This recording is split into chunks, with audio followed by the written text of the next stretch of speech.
Thank you once again for joining me on this channel. The pool of references and comments and responses that I've received in the last couple of days have been really fascinating, I must say. And thank you for sharing. Let's continue to share. Let's continue to like and follow. Today I'll be making a very quick and snappy response to a very powerful and what I consider thought-provoking comments I received on one of my recent posts.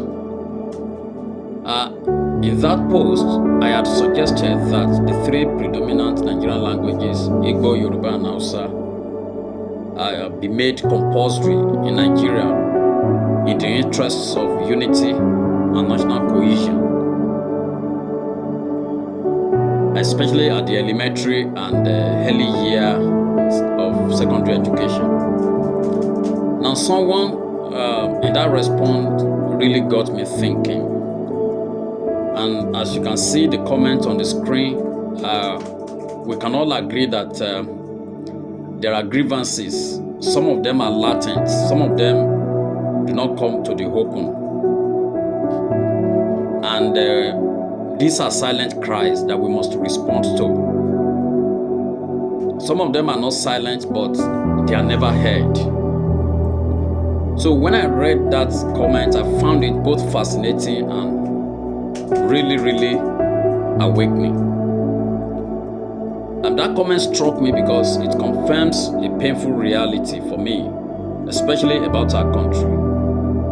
The reality that the minorities, the over 247 more ethnic groups outside the big three, often feel excluded, sidelined, silenced, and cheated. And we cannot deny that. Especially in governance system in Nigeria, in the way we see things and the way we approach our policies. So these are realities we must always engage and ensure that we do not let them just slide by the wayside. So let's think about it. When we talk about national appointments, political offices, or even language policy in Nigeria, it is as if Nigeria is only Igbo, Yoruba, and Hausa, and Fulani. And this is not just a perception, it is a lived reality that has been existing for so many years, that so many of our minorities feel constantly like outsiders in their own land. So when the commenter asks a very fascinating question, what makes the three of you think you own Nigeria? It's a valid question, not just a rhetorical jab. And it is a challenge to all of us to reflect deeply on inequality that has become normalized in our national life.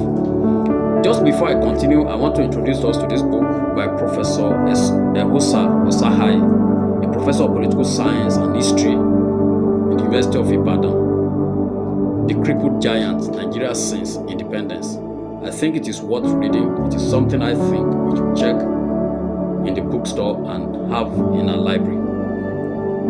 So let's continue on our discussion, on our conversation. I had argued over time that the minorities, a lot of time in the name of political correctness, and this is not blaming the victim now, they must stop being pawns in ethnic chess game of the big three.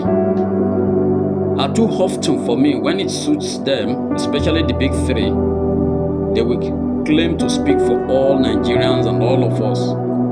But when it doesn't suit them, what happens? They retreat into their ethnic camps, leaving minorities outside in the cold.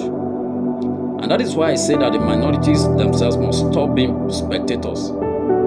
They must claim their voice in the national discourse. They must own their identity. They must show their identity without subjugating or submitting themselves to the whims and caprices of the majority, in the name of political correctness or some form of psychological affiliation.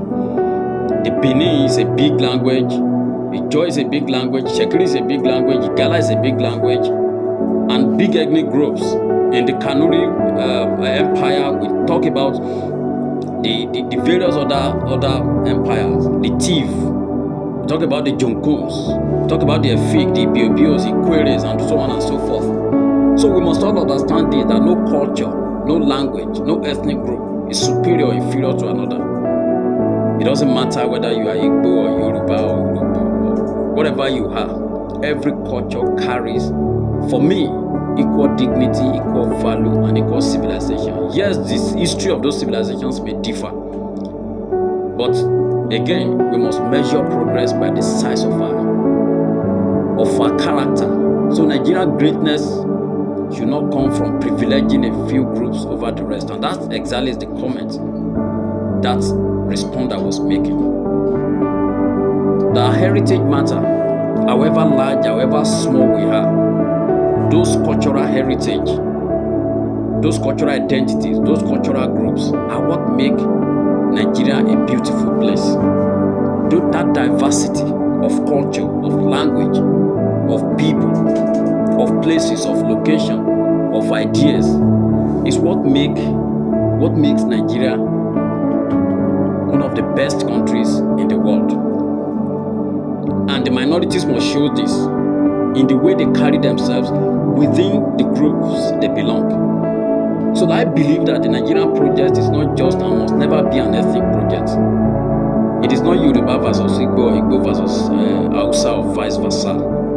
It is not a tribal competition. The Nigerian project must be a national and nationwide one. And it can only succeed for me if all of us, regardless of where you come from, take ownership of it. We must own this country. We must own its future. We must own its history. We must own the government accountable. So all of these aspects of the Nigerian project must be interrogated, must be examined critically with ideas, with open conversations, like the one my brother just put out in his comments. So now let me go back to why I made the proposal in the first place, because it's important to contextualize issues and see what brought about a certain proposal and engage that kind of proposal critically. So I cited examples from various multi-ethnic and multilinguistic countries across the world, especially India, South Africa, Switzerland. I remember I mentioned Tanzania and Ethiopia, where certain languages were elevated or blended for the sake of national cohesion and mutual respect and mutual coexistence. So my intention was not about superiority or by imposing one ethnic group over another. It's about practical unity, practical reality.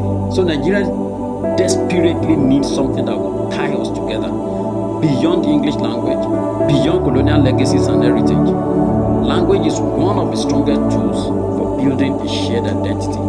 And I suggested PJ, which many of us consented to. And I think that for the purpose of being one country, that's why I think that the elevation of Yoruba, Igbo, and Hausa into a national language will become more practicable, more feasible, and more urgent than ever before for us to have what we call nationhood.